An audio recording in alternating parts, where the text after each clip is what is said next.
gannaaw bu ma nuyoo monsieur le gouverneur de région bu Tamba nuyu aussi monsieur le préfet du département de Goudiri nuyu tous les sous-préfets ici présents mooy nuyu sama xarit Djimo Soumaré président du conseil départemental jërëjëf honorable député ci accueil bu rafet bi mais aussi ci kàddu yi nga wax ni man xam naa ne yow militant wu Goudiri nga yàgg nañ ci waxtaan maa ngi lay sant di la gërëm di nuyu aussi monsieur le maire mais nuyu aussi représentante ambassadeur Union européenne nuyu aussi ki fi toogal ambassadeur Luxembourg mais nuyu aussi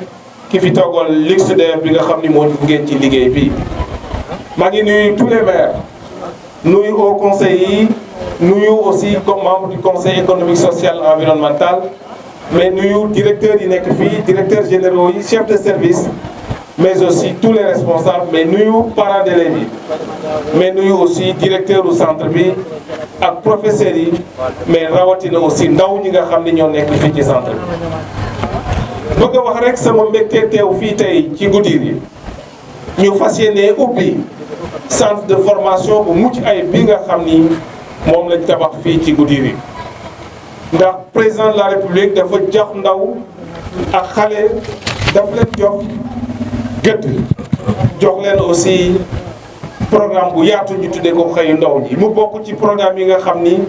bi mu ñegsee ci bopp réew ba léegi mi ngi ci yëngatu bu baax a baax mais mu jàpp moom président Macky Sall que mënuloo am liggéey bu décent te amuloo métier te jànguloo formation professionnelle moo tax mu jël koppar yu bëri dugal ko ci formation professionnelle parce que bu ñu xoolee li ci ëpp ci koppar yi daan dem ci secteur éducation lu ci néew moo daan dem ci formation professionnelle président de la république taxawal ay outils yoo xam ne nii dañuy gunge formation professionnelle ñu ànd ci aussi ak ses partenaires au développement te tey Union européenne bi may sant gunge ñu ci centre bi nga xam ne moom lañ def fii. loolu nag su ko président defee jàpp naa ne dafa indi saafara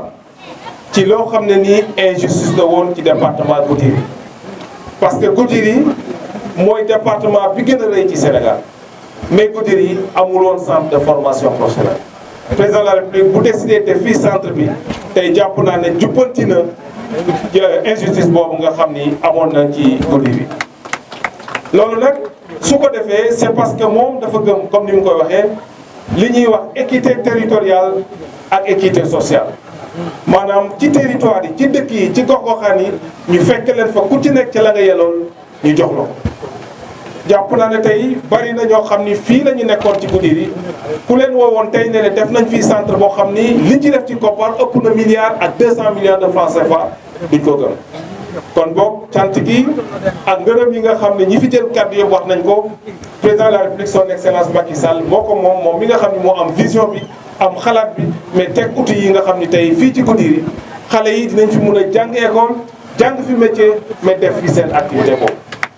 kon boog xale yi yéen lay waxal maa ngi wax léegi bi may visité que ñi leen féete mag pour ñu masaana jàng fii métier dañ daan dem ba Bakel wala ñu dem ba Tamba wala ñu dem ba Dakar. tey nag président de la République Macky Sall indi na leen centre de formation boo xam ne nii équipement yi mu am fii bari na centre yu nekk Dakar amuñu ko kon boog yéen a ci des ngeen jàpp ne formation professionnelle dañ ko war a def parce que dañ ko bëgg. dañ ko war a def c'est pas parce que dañu lajj ci école classique bi que dañu war a dem def fi formation professionnelle ngeen am fii tey outil boo xam ni mun ngeen jàng fi école génn école dem jàng formation professionnelle am métier mais surtout def seen yëfi bopp fii. te loolu ci lay ñaax monsieur le maire monsieur le président du conseil départemental ak élus yi nekk fii yëpp mais woo ci aussi monsieur le préfet messieurs les sous-préfets monsieur le gouverneur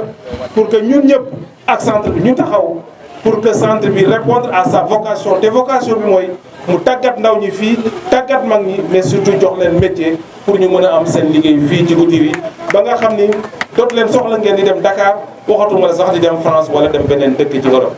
kon boog yéen ñi nga xam ni yéen a nekk ci centre bi am chance tey di jàng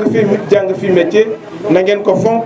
jàpp ko mais surtout ngeen commencé xalaat pendant que yéen a ngi jàng comme ni ko seen directeur waxee ngeen def seen yëfi bopp. parce que ku ci nekk ci yéen mënul am place ci gannaaw bureau ñu koy fay par weer mais ku ci nekk mun na am métier xalaat defi fi boppam surtout ci secteur yi nga xam ni fii ci Goudiri yi am na fi solo muy agriculture au sens large. kon boog maa ngi leen di féliciter ñëpp di remercier vraiment population Goudiri di wax ne incha allah suma ministère dina taxaw ci wetu Goudiri mais ci wetu centre bi mais de manière générale pour que ndaw ñi nga xam ni aussi ñi ngi jàng fii que wax nañ ko léegi ñu xam ne jàng baax na dem école baax na mais am métier aussi gën na ko baax. kon boog maa ngi leen di sant di leen gërëm di féliciter ñi nga xam ne nii jot nañ fi jox seen lijaasa parce que école bi mu ubbee ba léegi yàggul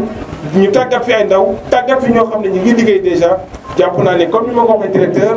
centre bi yéen a koy def ni mu war a nekkee pour que ku ci nekk ci Goudiri mag ndaw góor jigéen mun fi ñëw sàkku fi xam-xam am métier mën a développer activité bi. kon boog maa ngi sant ñëpp di gërëm ñëpp di féliciter suñu mbokk acteurs culturels yi fi jël kàddu léegi ci seen message yu am solo yi ñu wax